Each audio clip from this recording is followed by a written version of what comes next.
This is Teachers Talk Radio, and you are listening live.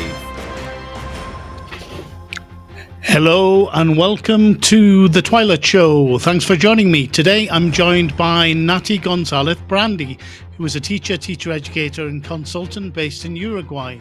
Nati is also the owner of her own language school, and I'll be talking to Nati about this and lots of other things today, including the importance of teacher development.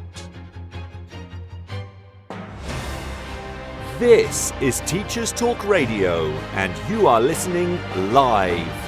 Tune in live at ttradio.org, or to join in the conversation, download the Podbean app and search Teachers Talk Radio. Follow the hashtag TTRadio.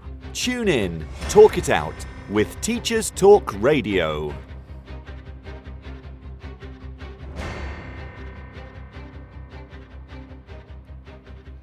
Welcome to the Twilight Show, everyone. I'm Graham Stanley, speaking to you live from Mexico City. As I mentioned in the introduction to today's show, I'll be talking to Nati Gonzalez Brandy. As well as a teacher and teacher educator, Nati is the owner of At Online English Uruguay, which offers English courses to USL learners and teachers. She's also a freelance consultant, providing in-service professional development service. Now, I've known Nati for some time now. We first met at the IETEFL conference in the UK in 2012, just before I left to work in Uruguay. Shortly afterwards, Nati moved to Buenos Aires for work, but we did bump into each other a few times while I was living in Montevideo. And I remember a particularly memorable night sharing a pizza with her and others, for example. I know Nati is very passionate about teacher development, and so this is something I will definitely talk to her about. And when it comes to this, Nati is in favour of a well-designed and implemented programme, not one-off teacher training, mentioning to me recently that talks don't work. So I will want to explore her views on that as well. I'll be talking to Nati about this and more after the Teachers Talk Radio news. Teaching is a rewarding profession, but it comes with its fair share of challenges. That's where ADAPT come in. We're not your typical trade union, but instead a modern, apolitical alternative, offering expert legal, employment and mental health support. Protection without the politics. So what makes ADAPT different? We're always apolitical and independent, specialised solely in supporting individual teachers. Our caseworkers are professionally qualified, ensuring you always get the best advice. Plus, there's 24/7 mental health support. Whether it's a simple contract check or handling serious allegations, ADAPT are here for you. Join the thousands of educators who've chosen ADAPT to protect their careers. Subscribe at adapt.org.uk today. ADAPT. Supporting school staff. Protecting careers. This is Teachers Talk Radio, and this is Teachers Talk Radio News.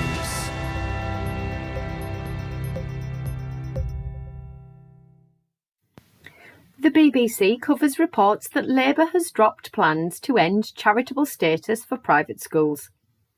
The status exempts some private schools in England and Wales from taxes. The Labour leader, Sir Keir Starmer, had previously said charitable status for private schools could not be justified. The party said it will still remove other tax breaks if it wins the next general election. There are around 2,500 private schools in England and Wales, and government figures show around half are registered as charities. Having charitable status means the schools cannot operate for profit and are eligible to claim some tax exemptions, including on donations and business rates. Since 2006, private schools have had to demonstrate they are creating public benefit in order to maintain their charitable status.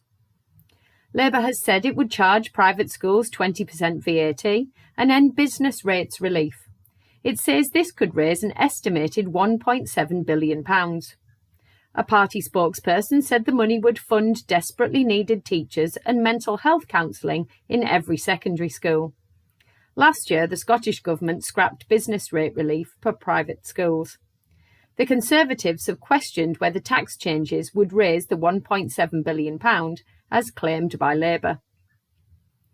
The problem of RAC was highlighted again as parents with children at a secondary school in Durham, affected by the potentially unsafe concrete, staged a protest. Parents told Schools Minister Baroness Barron, who was visiting the school, that there had to be more support for the teachers and pupils and that the school must be rebuilt. The school is using a mix of face-to-face and online teaching after RAC was found shortly before the return to school from the summer break. The Multi-Academy Trust, in charge of the school, has asked the DfE if it could use centre-assessed grades for GCSE and A-level pupils, similar to the way assessment was used during the pandemic. A DfE spokesman said it was working to bring back face-to-face teaching quickly and that the school would be rebuilt. Procurement, design and planning stages would be started before the end of the year. Schools Week reports on MPs' comments that government should create a school absence code specifically for mental health and review the adequacy of health services struggling with soaring waiting lists. The Parliamentary Education Committee has also urged the government to make its daily attendance data collection mandatory as soon as possible. The committee found growing demand for mental health services and special educational needs support, as well as the cost of living pressures and other issues, have compounded problems with attendance. However, Schools Minister Nick Gibbs said changes would add further complications for schools in coding absence, which could damage the accuracy of data. Full details of the committee's recommendations can be found in the article in Schools Week online. The Guardian covers news that in America, students at more than 50 high schools across the country are proposing a Green New Deal for schools. They are demanding that their districts teach climate justice, create pathways to green jobs, and plan for climate disasters. The campaign is seen as a reaction to right-wing efforts to ban or suppress climate education and activism at school. The national effort would see teach-ins, walkouts, and petitions. The New Deal also calls for updated buildings and infrastructure to make schools more climate resilient. Further details can be found on the Guardian website. Finally, the Nuffield Trust has said that student loans in England should be written off for certain health staff once they have completed 10 years of NHS service. It says this is needed to stop a dropout crisis among nurses, midwives and other frontline staff. Ministers have rejected the idea, saying support is already in place and that the current student finance system strikes the right balance between the interests of students and taxpayers, as well as highlighting training grants, support for childcare and some expenses. Tuition fees are not charged in Scotland, and in Wales, tuition fees are covered if nurses and other frontline staff work for the NHS for 2 years. This has been your Teachers Talk Radio News with Jo Fox.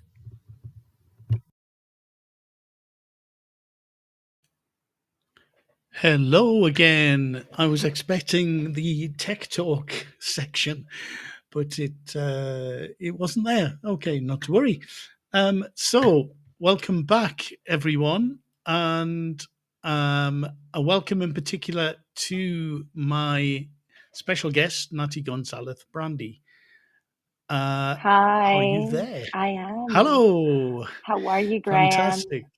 I'm well, thank you. How are you? I'm okay, thanks. So thanks so much for joining me today, Natty. What have you been up to so far today? Well, I've actually taught a class already. I was Wow. teaching advanced for 3 hours. And yeah, the lesson finished half an hour ago. Oh, wow. Was that face-to-face or online? Online. Are you teaching all your classes online at the moment? Most of them, yeah. I am doing some face-to-face stuff when it comes to professional development and lesson observation, but most of my work is online. Right. Okay. Fantastic. So, Natty, I usually start by asking my guests to talk about how they became involved in teaching. What about you? What was it about education, teaching that attracted you to it? How did you get started? Well, it was actually how things unfolded in a way. So I guess I was a very good student in secondary school. And I had a knack for passing examinations. So people sort of assumed I was clever. That's not necessarily the case, but I had a knack for passing examinations. I was really into helping my classmates as well. So when my classmates struggle, I try to help them, even help them cheat sometimes because I Oh, pass on the wow. correct answers. You should, as a teacher, you should never reveal that in case your students find out. I know. Yeah, I have to confess. And so I thought I never considered teaching as an option. I was a very passionate student about certain subjects and topics. I was really into history, philosophy, and other subjects. And I obviously loved English, and I loved learning English, and it's something I'd done for years by the time I was 17. And I was sitting my proficiency exam then. But I went to the School of Humanities. For some reason, teaching was not something that I consider as an option. And at the School of Humanities, first lesson, it was about research. And the first thing they said was, at the School of Humanities, we create knowledge. And they mentioned Vaz Ferreira, who's a very important person from the early 20th century here in Uruguay. And they said that at the teacher training school, people learn to pass on the knowledge that was created at the School of Humanity, which looking back, I think that's absurd. And I don't know if it was this person interpreting Vaz Ferreira's words, or it was actually Vaz Ferreira saying that. I can see why they thought like that at the beginning of the 20th century. So imagine the world was, or at least my country was easily giving you a set of criteria saying that teaching wasn't a career that was respectful enough or that was as important. But for some reason, I went to the UK for a couple of months. And when I came back, I decided I was going to join the teacher training school to make some money while I was studying to become a historian. Yeah, that was the purpose. Make some money on the side and have fun. I thought, it'd be fun. I like helping others. And I remember the first days at the teacher training school, I was a bit confused, really, because I thought many of the things they were telling us about how to give instructions, warm-ups, I was like, but what paradigm is this based on? Where are you coming from? So I wasn't convinced about my choice. And then one day, my trainer for teaching young learners, that was year one, was Nora Ramos. You've met Nora, I guess. Oh, yes, of course. And I loved her. She was so good with children, all the things she did and everything she taught us. So eventually I was supposed to teach my first lesson with Winnie the Witch. It was a reading lesson. And there was a student who really reminded me of my eldest niece, Avril. And somehow all the things we'd learned, I realized that they were helping me to get these kids to produce language, learn something, and I just fell in love with it. I think no sooner had that lesson finished, I ditched history altogether, and I decided I wanted to be a teacher, full-time teacher, and I really wanted to. It was that moment when I realized I was only 19, and I was like, God, they're actually learning these words, and they're pronouncing them like this, and they're talking to each other, and they like the book, they're getting it. And this kid who reminded me of my niece, I was like, this is important. I also want my niece and people to get, I realized teaching is a really important profession, but I don't think everyone knows that. I think people think of teaching kind of like as a second-class profession. Do you know what I mean? Yeah, I do know exactly what you mean. I think it's in most parts of the world, unfortunately, teaching seems to be something that has a low social value, or not a low social value, a low social status, unfortunately. I was talking to a colleague of mine about this this week, actually, because she went to Finland, where the opposite is completely true. And the Finnish educational system is sort of lauded as being, what is the secret? Why have they managed to crack it? And I think we both agreed that it really is because in Finnish society, as I understand it, the role of the teacher, that job is the best thing you can do. And so it attracts the most qualified, passionate, experienced people from the universities. They choose teaching above anything else, and it has a high social status, and teachers are valued and paid well. And I think in most other parts of the world, unfortunately, that isn't the case. I don't know if you agree with me. Absolutely. It's quite the opposite. The salary is not good enough. So I've had senior high school students come to me and say, I'd love to become a teacher, but my parents say I'll starve, so I'm going to choose something different. Yeah, and I get it. It's not that they'll starve, but certainly it's really difficult to get a decent pay, and it requires so much energy, so much effort, so much development, investment. Yeah. It's why I think that in many countries in the world, there's a kind of shortage of teachers.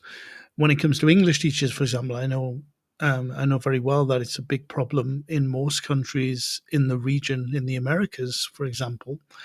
There's definitely a shortage of qualified and trained English teachers, and a shortage of enough teachers who speak English very well.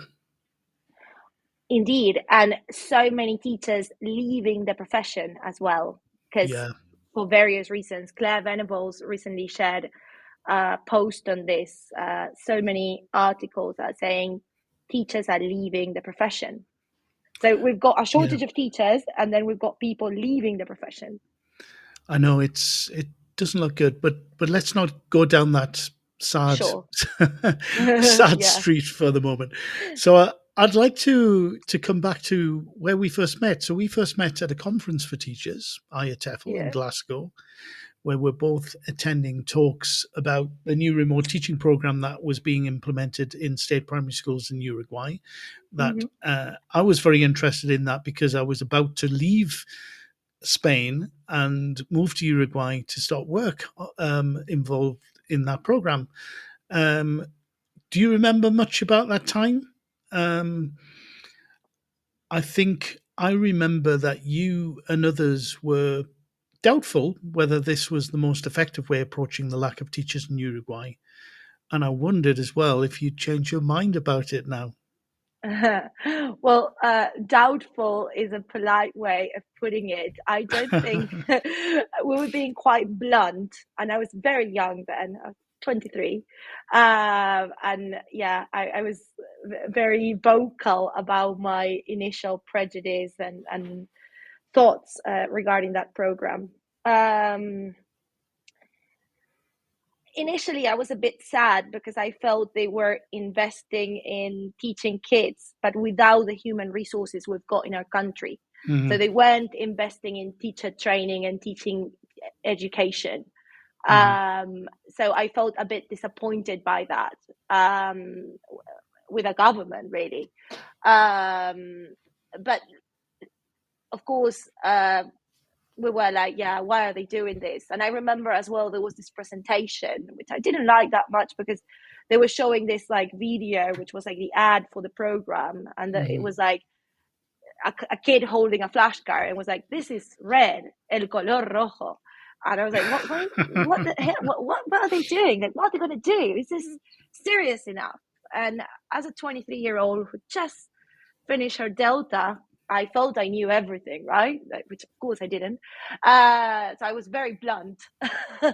And yeah, I guess I said it. And well, looking back, I do think it's true. We have a shortage of teachers. We needed to put English in the agenda. And by that, I mean the government's agenda. And then you and all the team came here, and I saw that there was all this cultural exchange going on with the remote teachers. with teachers from other parts of the world teaching our learners, and them learning about how other people from other parts of the world look like. Uruguay is a country which population is 95% white. So that cultural exchange was extremely enriching. And in addition to that, I know for certain that things were done to help teachers improve their level of English. And you invited me to take part in different EuroTESOL conferences, and you were doing stuff to contribute to teacher training and bringing all this best practices from abroad and challenges as well. So it ended up being an interesting cultural exchange opportunity and a way to exchange how certain things are done in other countries in terms of teaching. I still think not enough was done to help train English teachers. But then, of course, that wasn't the purpose of the program, right? It was to help the learners in state schools. Yes, exactly. No, it's quite interesting for me because I knew very little about the program at all before I joined it. So it was very valuable for me to talk to you and others and to listen to the presentations, etc., to get an idea about it, because I think it was kind of controversial. I think one of the things that was controversial is this idea of teaching online, which, as we all know, post-pandemic has become a lot more normalized, if you like, and more people do it, like yourself. And I think there was this sort of feeling about trying to do more to get teachers to teach face to face back then. But one of the problems was definitely what we talked about earlier, is that one of the problems about investing in teachers that for example, you mentioned their English levels. So investing in primary school teachers in a country and helping them increase their level of English, for example, quite often can have the opposite effect to what you're actually trying to do. As in, a lot of the primary school teachers, if the social status of the primary school teacher isn't high, then as soon as they have a different skill set, including, for example, good level of English, a lot of them leave the profession. Yeah. And so for Ministry of Education, quite often it can have the opposite effect to what they're trying to achieve, like to increase the number of English teachers in primary schools. If you invest in the English of the primary school teachers, they often leave the profession. That isn't the case with everyone, of course, and I'm generalizing, but I think that is true to say. Yeah, but we do have a very serious issue, which is an important percentage of the people teaching English inside the classrooms. They have a knowledge of the English language, but they don't know about teaching. They haven't been Exactly. to teacher training school. So an investment in training them in service, obviously, because it's the human resources we've got, is, I think, is necessary. And people are still talking about it, and hopefully something will be done soon. Yeah, no, I completely agree. I think there's so much you can do to help teachers with their jobs, and that is one of the most important things that you can definitely do, I think, to make a teacher's life better and easier, to take the pressure off, etc. But to go back to conferences, Natty, you said in the chat when we were preparing for this that you think talks don't work, by which I gathered you mean the types of professional development that happens at conferences. And I know that the well-known educator and author Michael Fullan has also said that he thinks conference talks as professional development isn't very effective. Could you talk a little bit more about how you feel about this? Why don't talks work? I guess talks are important and they are an incredible source of motivation to some teachers. I've met an incredible network of professionals in conferences. I met you. I met Vicky Somel, who's here.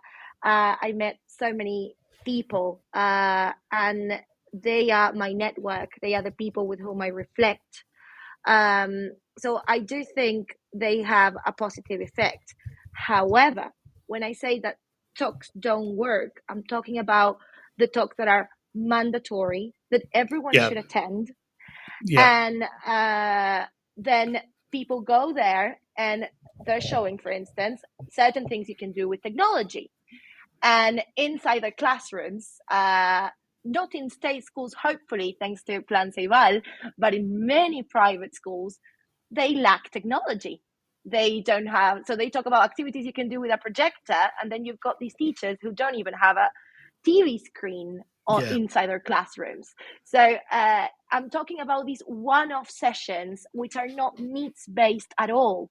And I'm saying they don't work because there's research behind this. And I was reading recently something I always revisit by Silvana Richardson from Argentina and Gabriel Diaz Maggioli from Uruguay, in which they talk about these one-off sessions which are not contextualized and are not needs-based. And there's been research conducted which reflects that the impact they have on the classroom regarding what teachers do and regarding whether students learn, it's very hard to measure that impact, and it seems that there's very little impact. People are not taking these things to their classrooms because they are one-off sessions which do not always consider the context. Yes. Well, we're in complete agreement then. I think what you've described, that kind of talk that is sort of imposed upon teachers, it's top down, it doesn't reflect or take into account their needs, what they need at the moment. If it's organized by someone without any consultation or any sort of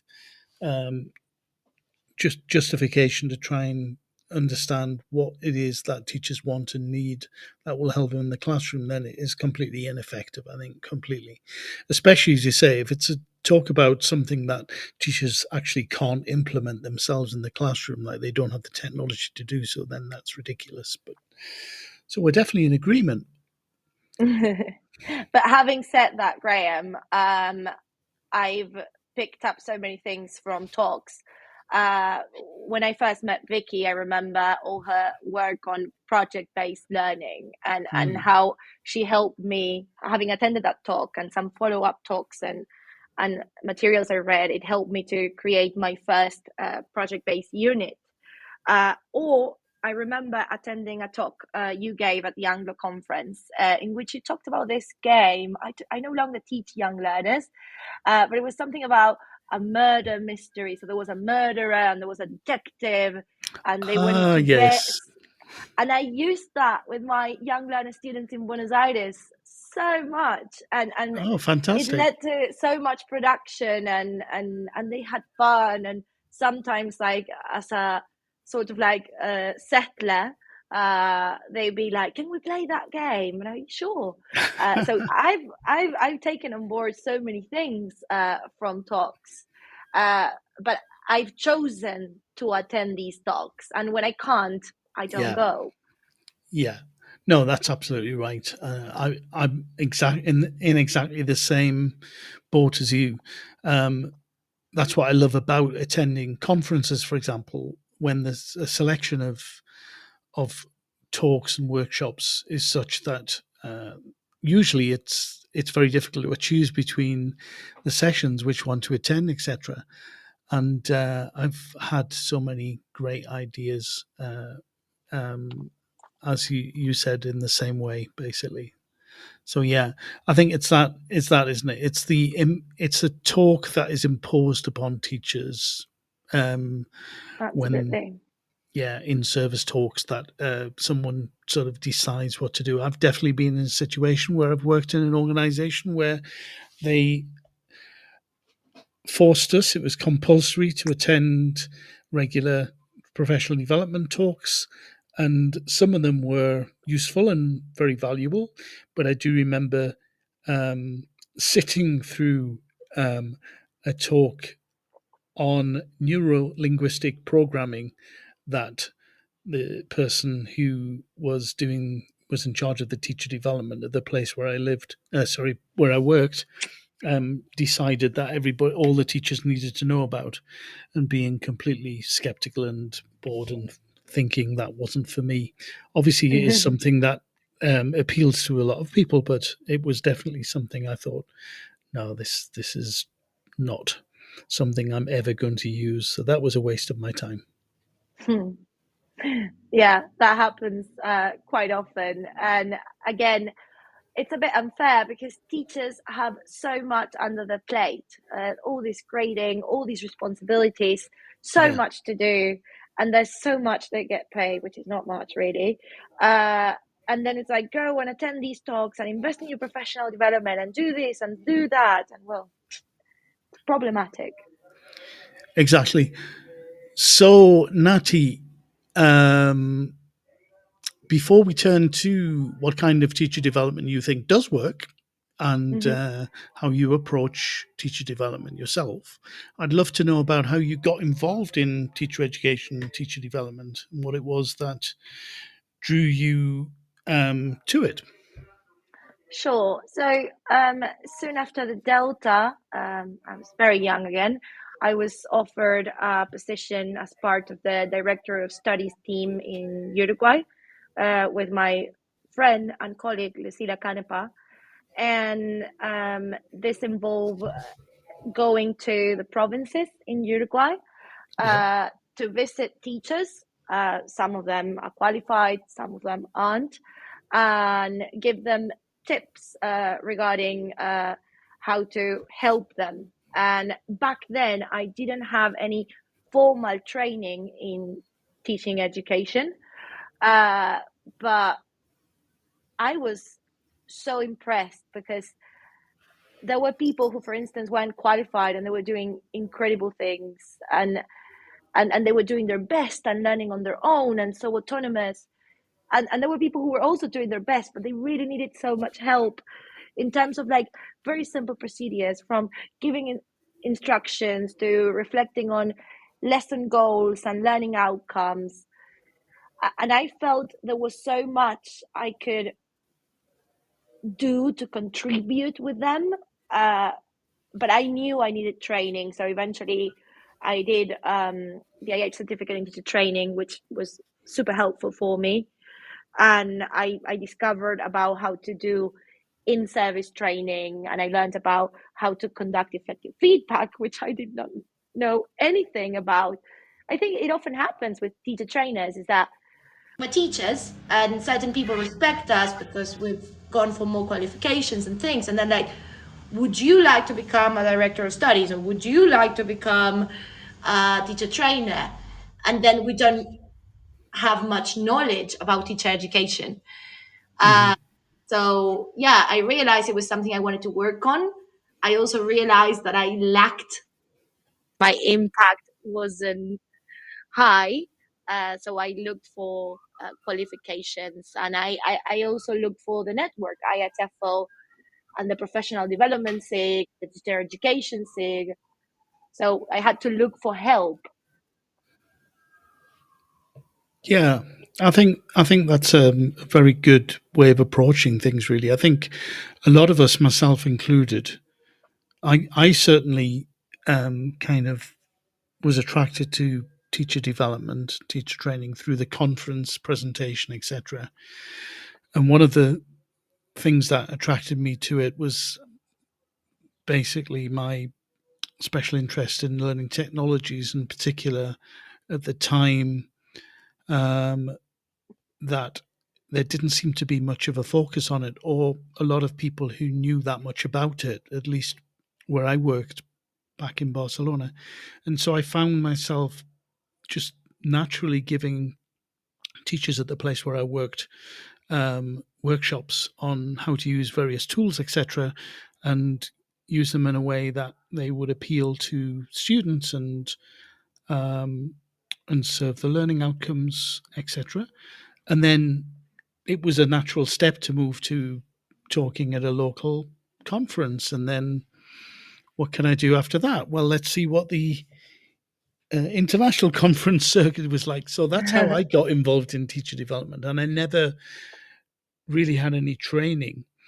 In fact, it's only very recently that I decided, because we're rolling out a teacher development program in the region. We started in Brazil to help teachers or teacher educators who want a qualification to get one. I decided to sign up for it and do the qualification myself. And it was very intensive and very very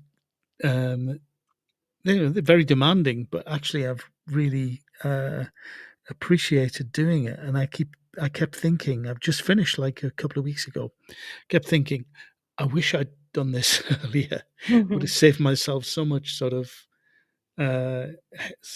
many headaches, and I would have been much better at this if I'd done this. So like yourself, I think you kind of learn as you go along when you do it like that. But actually, as we all know, that taking a qualification, getting sort of directed training from someone can save you a lot of time and save you from going down various dead ends, can't it? Absolutely, yeah. But it does require investment in terms of time and also money, and Yeah, it's difficult to find the time, and it's teacher educators don't get paid much, sorry. I know. So there's also that, yeah, there's like, okay, I'm gonna do this certification, or I'm gonna go for this diploma in teacher education. I did it, and I was lucky enough to have the support from my parents as well to help me pay for this education. But I understand there's a lot we have to do because of our interest and learn as we go along, because it's difficult to go and get the qualifications that will be useful for us. Yeah, definitely. The same is true when I did my master's. I did a master's in English language teaching and technology. But before signing up to doing that and paying to do that, I was like, is this going to be worth the money? Is it worth it? And ultimately, you just have to go with your feeling and intuition, and then what, advice from other people about what they say about furthering your education, etc. And it was definitely worth doing. And then if you get students loans, you find yourself in so much debt afterwards. So I'm glad it was Yeah. worth it. Yeah, fortunately for me, I'm old enough to have avoided the student loan period, which is great. And also, when I took my masters, I didn't take a loan to take it. I actually had the money, but it was whether to spend the money on that or something else. Yeah, I get it. Yeah. So, as for teacher development, what aspects, Natty, do you think, when it comes to teacher development, are important and effective? And how do you approach designing and implementing a teacher development program? Yeah. Well, I wish I had all the answers to that. The truth is, these programs, it's more like, okay, let's try this and let's see if it works out. Obviously, as I said, this idea of being needs-based. And when I talk about based on needs, I talk about the needs of the institution, the needs of the learners, and the needs of the teachers. So what do they need? And you've got very different contexts, right? Because you've got schools which offer 12 hours of instruction a week in English, and you've got schools which offer 2. And you've got schools which have mostly qualified staff, and you've got schools which don't. And this doesn't depend exclusively on the school paying more. Sometimes it's a matter of certain places which don't have many qualified teachers, or places which have no qualified teachers. thankfully that's changing, and Uruguay is offering more teacher training around the country. But well, you've got to work, as I've said, with the human resources we've got, and improve them, because if they're really into the profession, well, we want to help these people. So the way I see it is like this idea of helping teachers to help learners. Mm-hmm. And then you do have to carry out some sort of like diagnostic assessment to find out about their best practices and their challenges, and both in terms of the quality of the teaching and also in terms of the learning that's going on. And mostly, I was talking yesterday to Adriana de los Santos, whom you also know, and we were saying, she was telling me, I've come to realize that when teachers come to you and they say, I need help on this, that's like, yeah, definitely, let's go for that. Because if the need is coming from them, if they've identified a need, that's an excellent opportunity. So I guess you also get some of their needs from PDIs. I believe in professional development interviews. I believe that if you're taking the time to go and observe someone, then try to take the time to go and interview that person and find out about their beliefs, about what they like doing in the classroom, and about what they think are their challenges. So it's putting the teacher at the center of this, the teacher and the learner at the center of this process, and identifying areas of improvement and trying to address these needs. And very often, from a professional development interview, you can find out that teachers, in a way, know what they need, especially those who are very reflective. And if they're not, it's about encouraging them to reflect and ask certain questions about whether learners engage. Was there any learning going on? What about the activities? Did they work? Did they understand what they have to do? So I start with professional development interviews and some sort of like diagnostic observation of the teaching and the learners as well, in order to think about how to tackle that, so that it's needs-based. And initially we set objectives which are realistic, that provide support, and that we hope will be impactful. That's the first steps. Yeah, that's really interesting. That's so true. I think I think that's a great way to approach this. I like what you said about this idea of the professional development interview, and finding out from the teachers, having the teachers try to promote their self-awareness about what they think they need is so important. But also, I like the idea of you doing a diagnostic observation as well, because quite often I think teachers, and I include myself in this, we think we want or need something, and we think we are at a particular stage of our teaching or teacher development,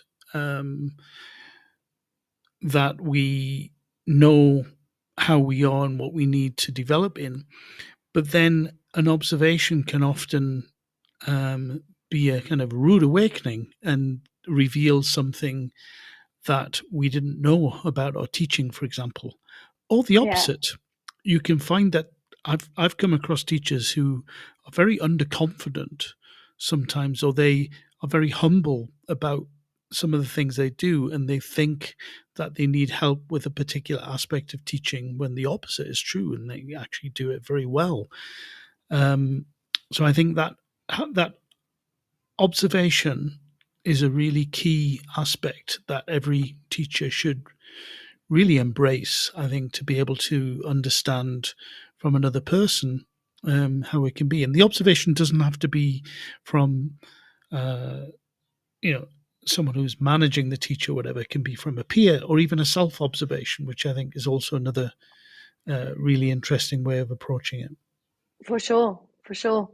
Yeah, it's funny you mentioned that, because I have so many teachers who talk to me about, oh, I need to improve my pronunciation. And I offer a pronunciation course. And very often the ones that say that to me, they have great a great command of sounds, and they have some command of intonation, but of course they're so aware of pronunciation that they think that's the main thing they need to address, and then it's like, but look at you, look all the things you're doing, look all the sounds you're producing. It's like, I think you're a good model, like go for, like, sometimes you have to say to them, like, you've got it, yeah, for sure. So that there's this aspect of confidence as well. And then there are the people who think that what they do is perfect, well, there we this thing of like encouraging reflection, which is one of the hardest things to do, I find. Like the people who think that their practice is perfect because it works, or they say that to you, it's difficult to work with those professionals. Yes, I completely agree with you.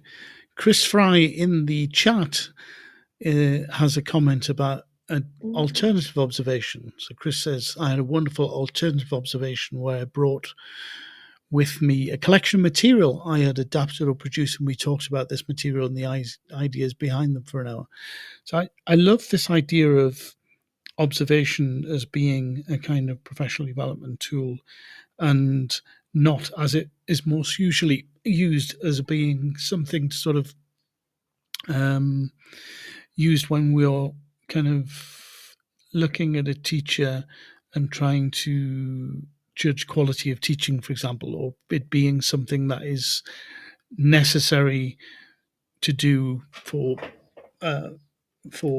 imposed upon the teacher from the institution or the project or program, etc. I think they are often sometimes necessary, but I think this idea of teachers embracing different types of observation, like the one that Chris suggests there, is a really good way. I remember one of the best professional development things I ever did was I videoed myself teaching a particularly difficult young learner class when I worked in Barcelona.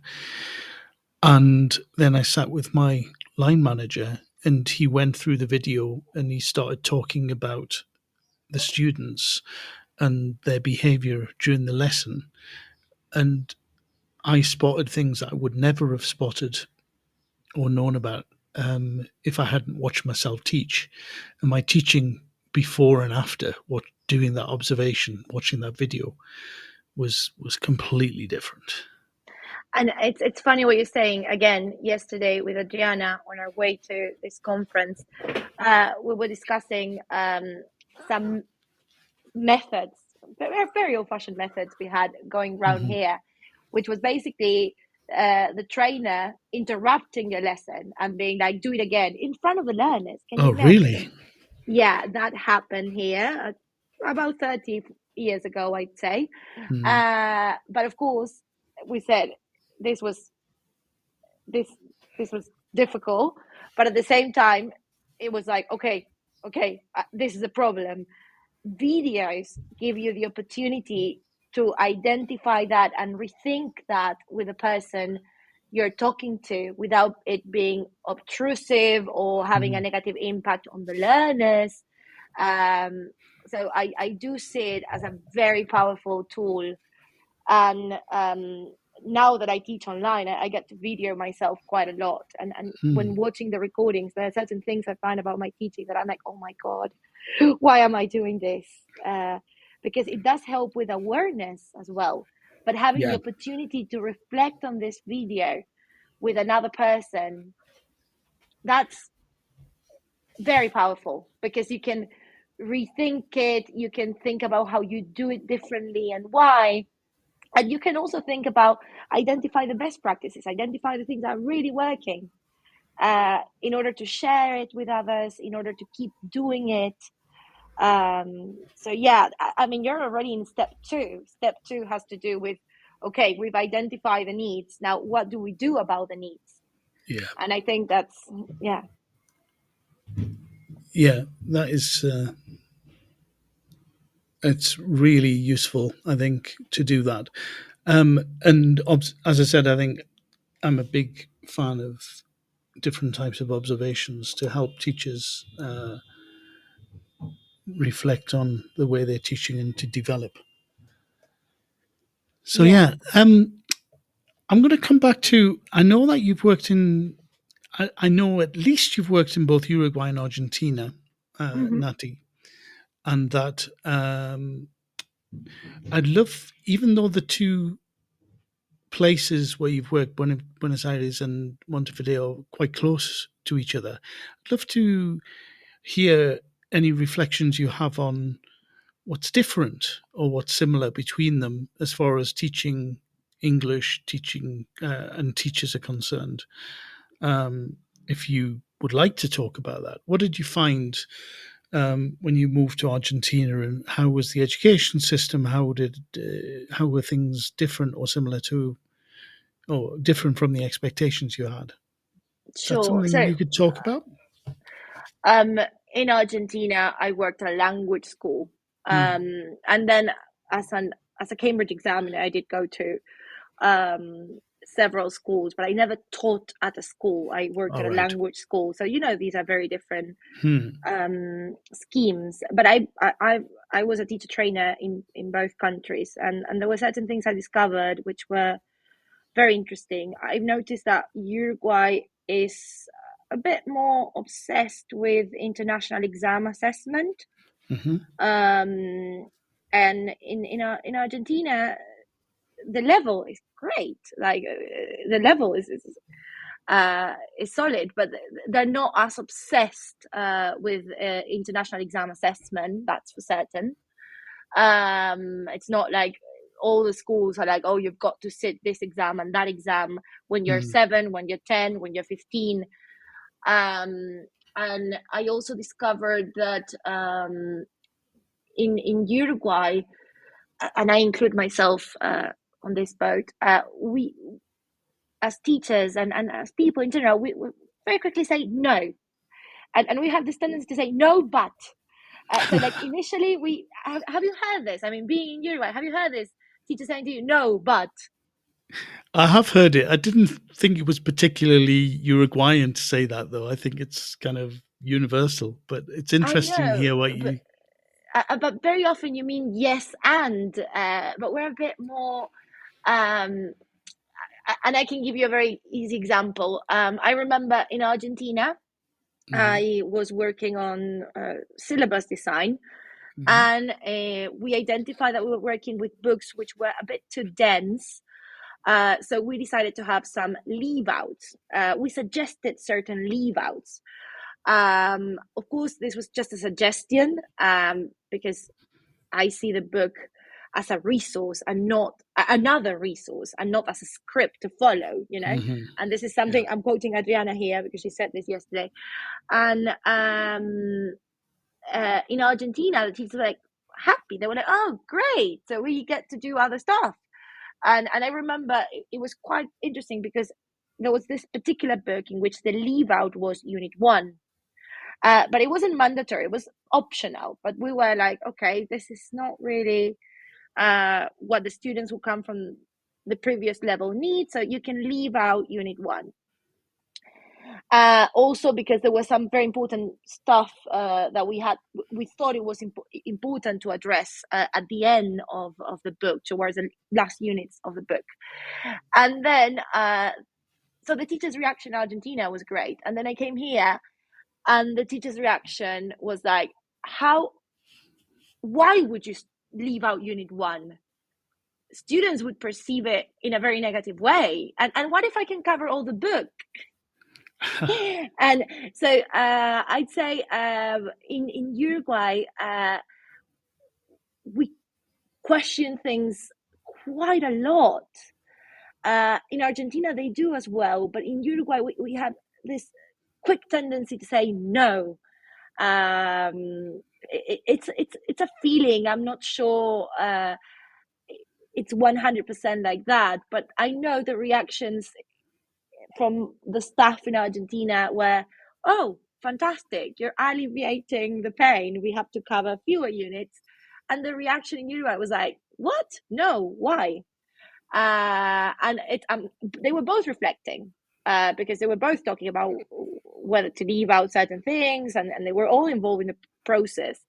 But I have found it more difficult to implement change in Uruguay for some reason. That's really interesting to hear you say that, actually. When it comes to using books, etc., I remember back in Barcelona when I was teaching young learners there, and all the students' parents were asked to buy a set book for the classes, and again, a language academy was the context. And I remember that some of the teachers were not very happy with the books that were chosen, and they decided not to use the books very much, with the resulting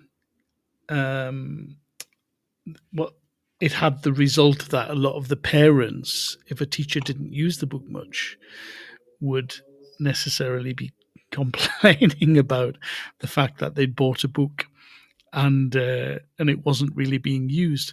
And some of the students as well then just stopped bringing the book to class, etc. So it's kind of interesting. But I do like the idea of the leave outs that you've said, and the idea of giving a teacher flexibility when it comes to what materials to use.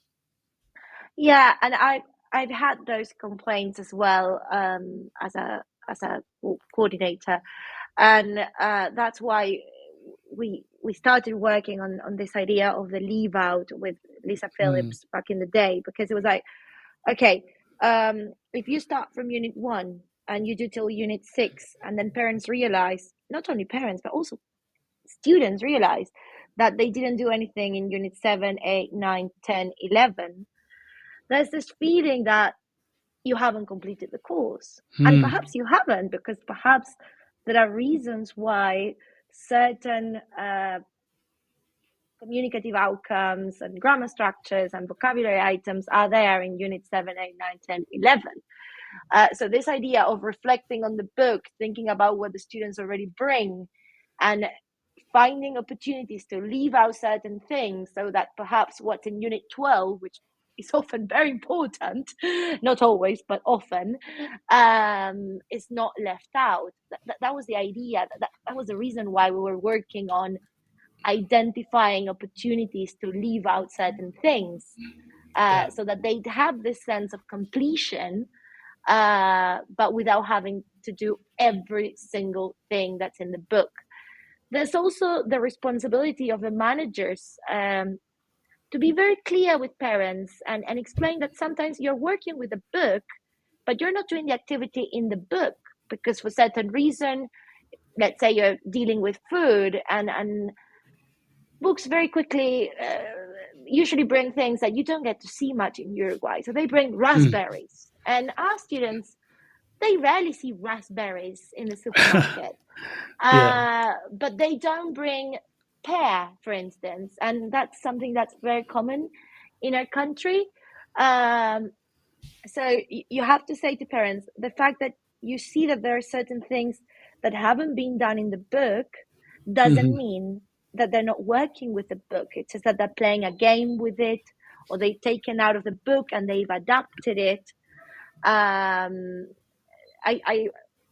firmly believe we have to defend teachers and really explain to parents, okay, we're asking you to buy the book because it's an important resource, but you cannot bring all these expectations to us and say, you haven't done 20 pages of the book, it was a waste of money. And then, of course, there's a reflection, because if you're not using the book at all, then why are you asking parents to buy this expensive resource? But if you are using it and if you are working with it, then what's the problem? Like, parents sometimes bring all these expectations, and often we have to say, okay, we're making principal decisions here, and we have to defend the staff, and we have to say, your kids are working with a book and they're learning, you may not see that they've done every single exercise. That's okay. Yeah. I think also the way that you describe doing it, like getting together and thinking it through and deciding what was necessary and what wasn't, there's a lot of evidence there that you can use if a parent challenges you about why things were left out, etc., which is always good. Yeah. Yeah, all these, well, and again, that's also part of a good professional development, a good in-service professional development program, Yeah. reflecting on the materials, seeing if both the teachers and the students can handle the materials well. We had a situation here with a book we implemented a couple of years ago, and parents came to complain because they couldn't help their kids to do the activities they had for homework because the workbook was indeed very challenging in terms of instructions. And a decision was made, which was to stop using workbooks altogether. And I wasn't happy with that decision at all. What I thought was that when choosing that book, we'd fail to analyze the workbook. And there's something that was a lesson learned. When you're going to choose certain materials, if you're asking for the course book and the workbook, you have to make sure that you've seen both and you've thought about the learner and whether they'll be able to cope with materials from the workbook for self-study.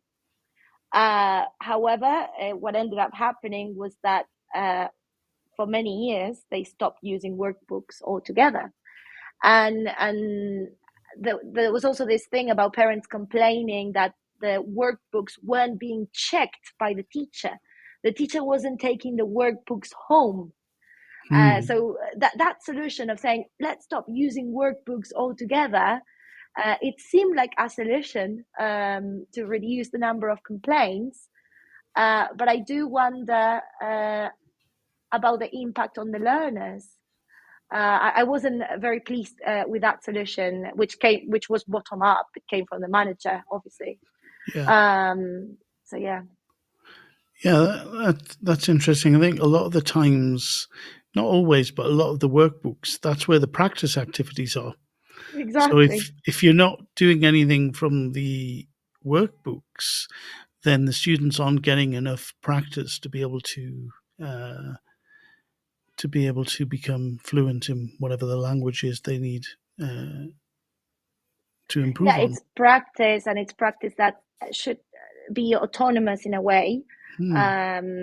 So that's why I think you're coming up there with a set of criteria to evaluate whether workbooks work or don't. And that's an aspect of adapting a series of books. Is the workbook effective in terms of A, does it provide them with practice?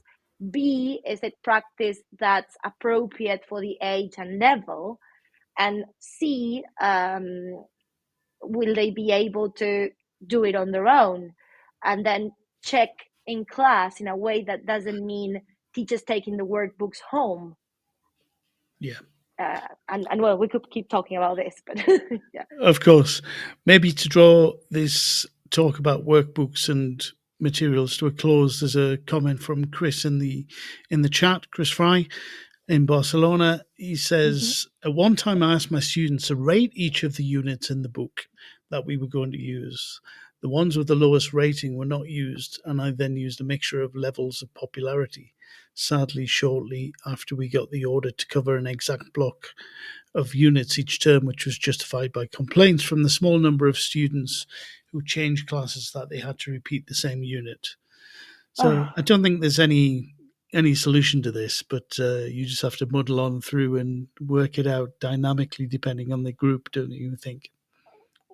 Yeah, and also assess, like, there are these comments from the book, and they said you pilot the book for 1 year.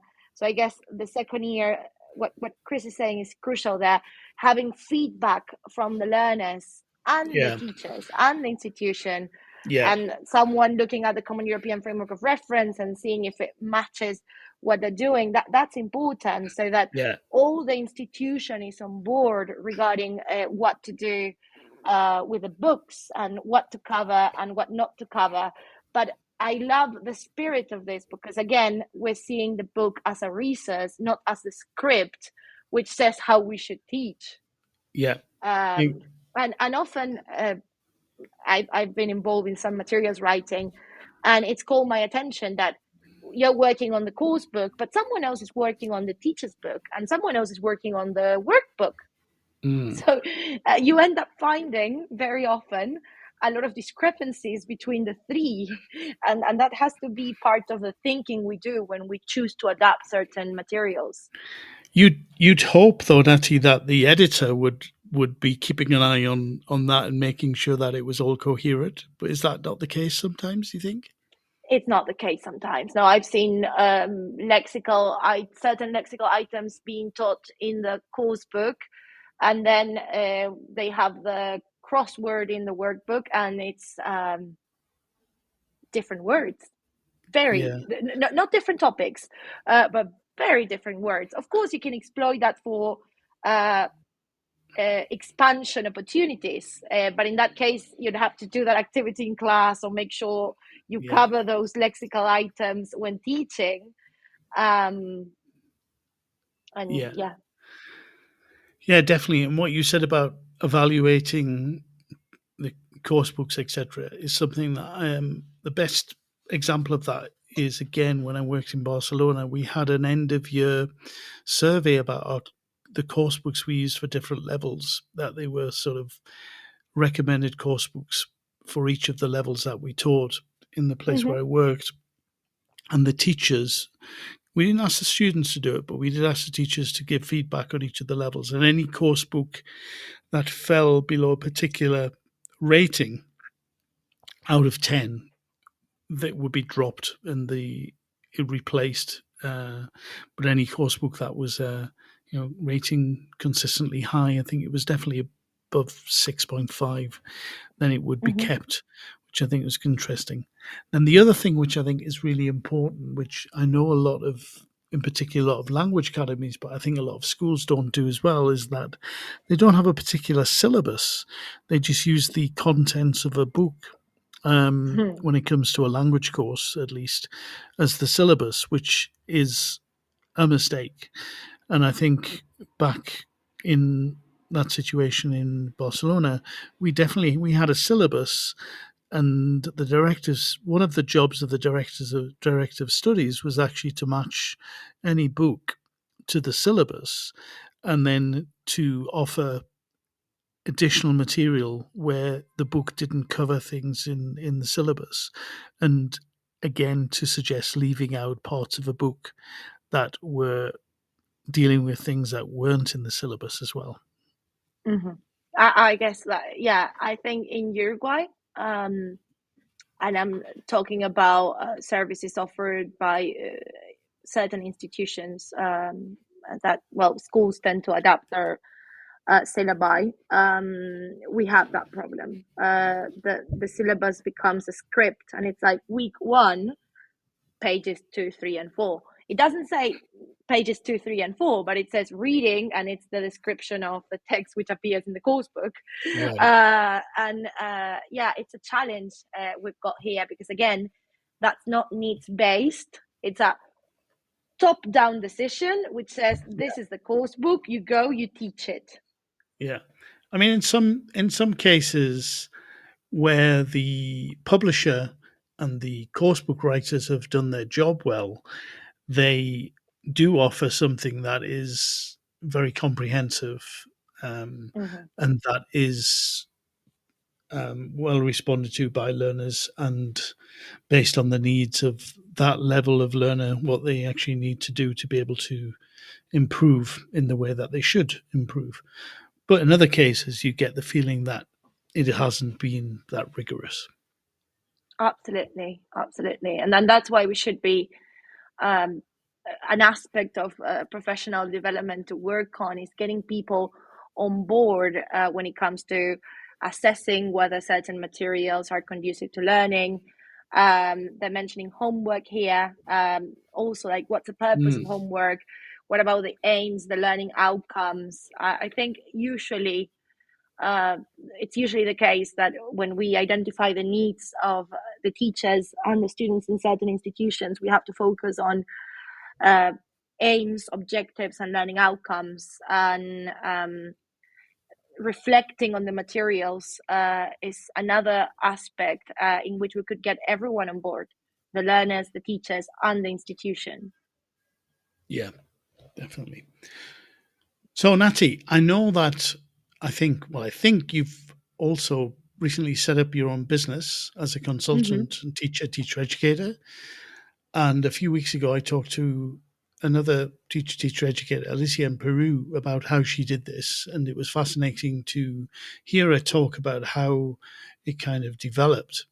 So I'd love to hear from you why you decided to go out on your own and what challenges you've had along the way.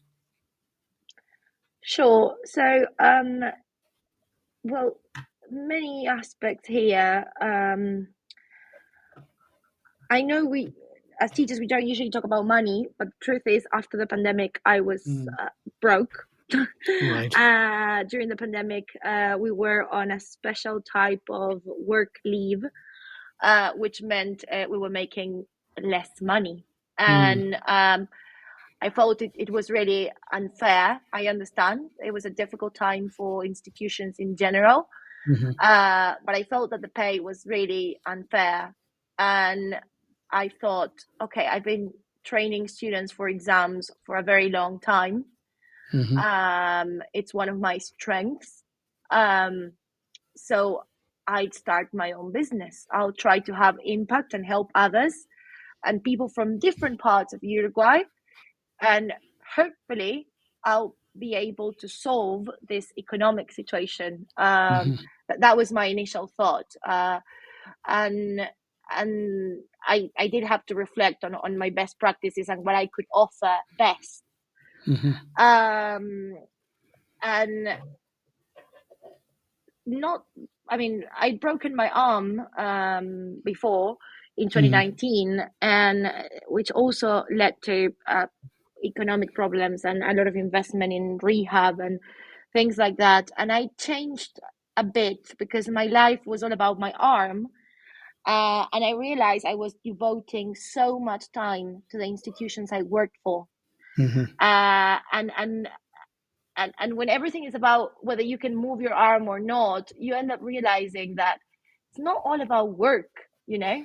Yeah. We take our body for granted as teachers. And I think I think it was Ken Robinson saying this, like, we take our heads to work. But we've also got our bodies. So I did want to work less. And I didn't want to devote all of my time to someone else's institution and to the profit of that institution. Although I'm very grateful for the institutions I worked for, but I felt it was a bit unfair. So I said, okay, I've got this experience. I'll give this a try.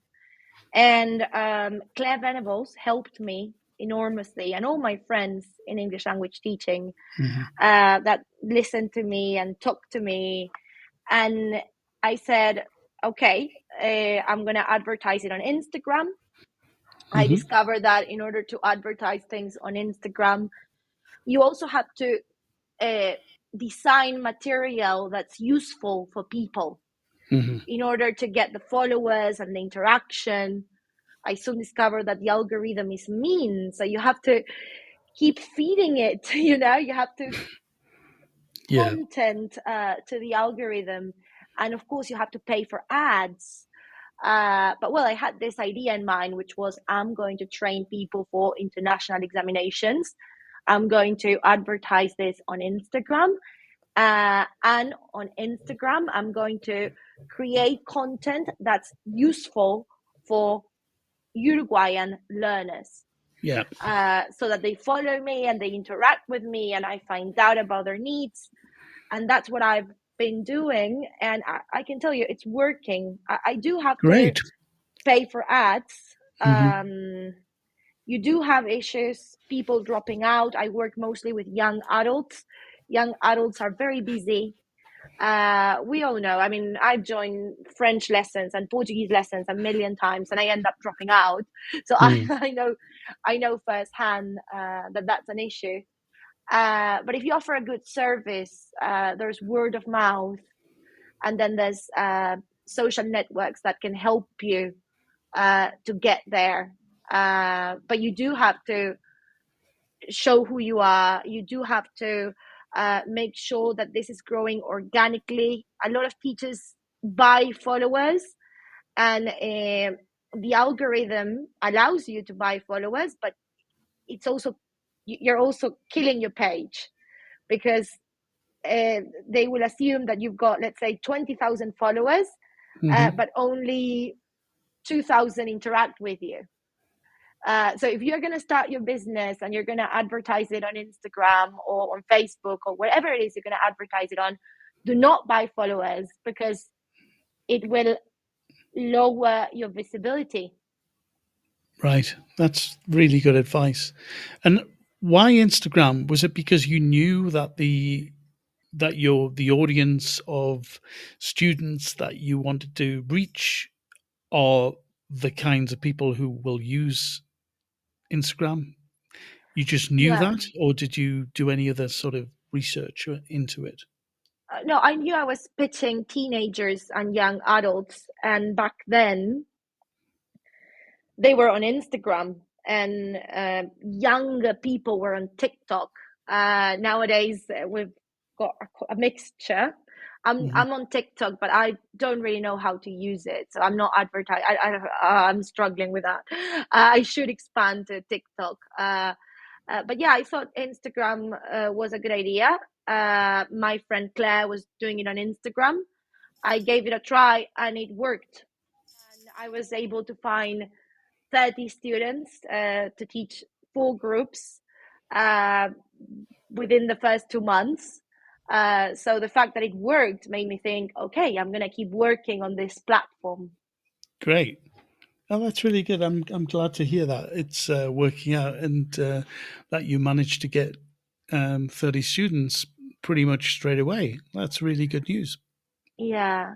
Of course, there were people who knew me as well. So, that's static. Because I think showing your face is important, and providing useful advice to everyone. Community managers like to say that your Instagram followers and the people who interact with you are your community. I was like, what, community? But in a way, it's true to a certain extent. There are people who will not be your students for various reasons, but they come to you with questions, and it's nice to help out. It's nice to offer content and share ideas. And then everyone values that. So these people end up recommending you to someone else who wants to join your courses. But there's investment. It's not just advertising your courses. There's things you've got to give to people so that they follow you and they respect you. And then eventually your business starts growing. Unfortunately, it's time consuming, and there are all the other projects that are behind the scenes and that are not on Instagram, which are the most important one. In this case, teaching. Yes. So it's hard to strike a good balance between the two. And a lot of people look for help and get people to edit their videos. I think that's an excellent idea if you can afford it, because it's an expensive service. Yes. No. Great advice, Natty. And do you find all of your students that you've been able to get through doing this are actually physically based in Uruguay, or do you have any students that are actually based elsewhere? I've had a couple of students based in Chile, Peru, and Argentina. It's kind of difficult to process payments in those cases and to invoice them. It's a bit complicated, but I love having a bit of variety. I think my courses are designed for people with Spanish as a first language, and I'm very proud to say that. And I think about the Uruguayan culture a lot when teaching these levels, because I want to ensure that they can talk about the things that are relevant to us. Yeah. So I'd say my courses are mostly for Uruguayan learners, although we love it when people from other countries join us. But we need to find out about their culture and their needs, so that we can provide the best services possible. But yeah, mostly for Uruguayan learners, and for sure people with Spanish as a first language, because I think that's I do love multilingual lessons that in which you have learners from different parts of the world. But having students who speak Spanish, all of them speak Spanish, allows you to help them to address certain needs and mistakes they make that come from Spanish, and that can allow for all that reflection. And I've been teaching monolingual lessons for so long that I think I've got the gist of certain things that our learners need, and that's why I'm proud to say I love teaching people who speak Spanish as a first language. That's great. And I guess also you're providing a kind of niche. So you're providing a service that, in particular, Uruguayan learners will appreciate, because they probably would find it difficult to get elsewhere. Exactly, and that's why if you check out my Instagram page, you'll find that I talk about how to describe mate to a foreigner, or how to because that's what I want. I want to help Do you Uruguayan teach learners. about the chivito? That is I what know I'm you interested love. in. You know what, Graham? I think my next video is going to be about how to explain what a chivito is. I have used it in my lessons. I haven't designed I haven't designed content for Instagram on the chivito. It's a very specific steak sandwich for anyone listening to us. It's tenderloin in general. Oh yeah, it became my one of my obsessions when I was living in Montevideo, and there are places that serve it in all sorts of different ways. And in fact, in 2 weeks' time, I'm coming back to Montevideo, and I'm looking forward to seeing how the chivito scene has changed. I'm guessing, like in most places post-pandemic, there are places that have closed, places that have opened, but I'm hoping I can still find a good chivito in Montevideo. I know your favorite spot still exists because we've talked about this before. In fact, I remember I had a friend coming from Argentina, and I wanted to take her to the best chivito place. And I just moved back to Uruguay, and I texted you, Graham. I was like, "Where?" So I was texting you. You're from the UK. I was texting you. I was like, "Graham's the expert. He'll tell me where to go to," and you did. But isn't that funny though? Because quite often when you're from a place, it's difficult for you to give, or even not even from a place when you've lived there for a long time. So it's sort of the case to a certain But the extent. place I used to take people to had closed down. I used to take people to a place called El Manchester. Yes, I remember El Manchester. And it's closed, is it? Oh, what a shame. it's closed. It's become one of these chains now, sadly. Right. So I had to ask for advice, and I knew you were the expert. Well, I was no longer. I've been away for 5 years, so I'm looking forward to seeing what's new, what's out there. So look, it'd be good.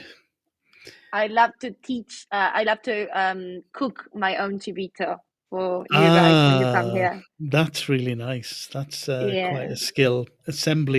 Cooking and assembling a chivito is quite a daunting task. I think I tried once and then decided that it was too difficult. Thing is, if I cook a chivito, I need to bake the bread myself. So bear with me. Sounds very time consuming. If we can, we'll do it. Yeah. Fantastic. Okay. So, Natty, I want to thank you very, very much for Thank your you. time and for being able to catch up with you today. It's been a great pleasure, and been really interesting to hear your thoughts on teacher development and other aspects of education, of teaching English. So thank you very much for that. Thank you. Before we go, what does the future hold for you? Is there anything that you would like to, any area you would like to move into that you're not doing at the moment? Would you like to do more of something, less of something? Sure. I'd love to do more of in-service professional development. And that's what I like to do. And I like to team up with people whom I know can do this very well.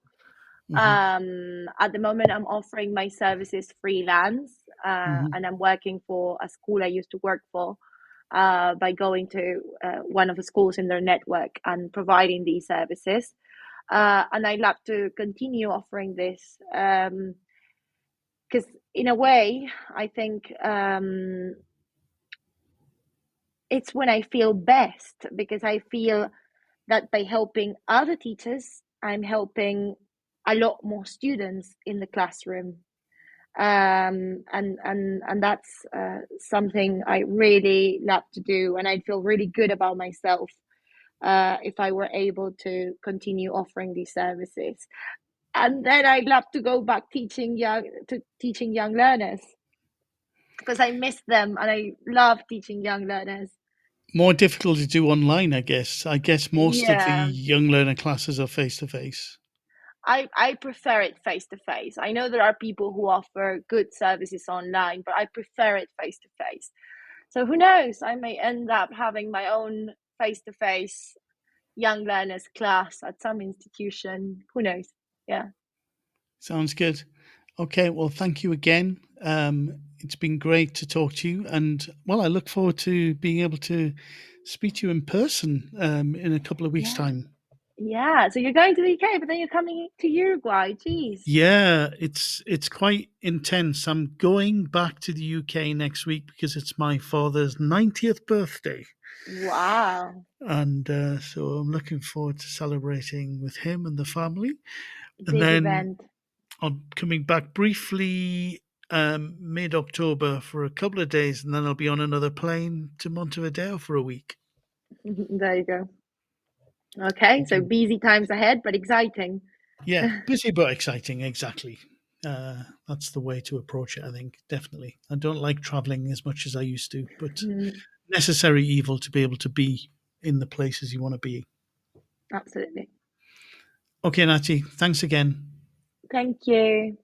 And so that brings us to the end of today's Twilight Show, everybody. Many thanks to today's guest, Natty Gonzalez Brandy, and all of you who joined us live. That's it from me. There are Teachers Talk radio shows all week on all manner of different and interesting topics. So please listen in live to the recordings. And I hope you will join me again very shortly. Hopefully next week, if I can do this and fit it in with my father's 90th birthday celebrations at the same time. Bye for now. You've been listening to Teachers Talk Radio. Tune in live and listen back at ttradio.org. We look forward to hearing from you next time on Teachers Talk Radio.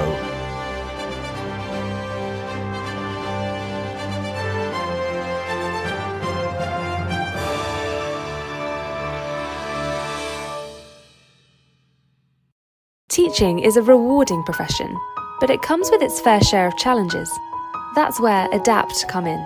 We're not your typical trade union, but instead a modern, apolitical alternative, offering expert legal, employment and mental health support. Protection without the politics. So what makes ADAPT different? We're always apolitical and independent, specialised solely in supporting individual teachers. Our caseworkers are professionally qualified, ensuring you always get the best advice. Plus, there's 24/7 mental health support. Whether it's a simple contract check or handling serious allegations, ADAPT are here for you. Join the thousands of educators who've chosen EDAPT to protect their careers. Subscribe at edapt.org.uk today. EDAPT. Supporting school staff. Protecting careers.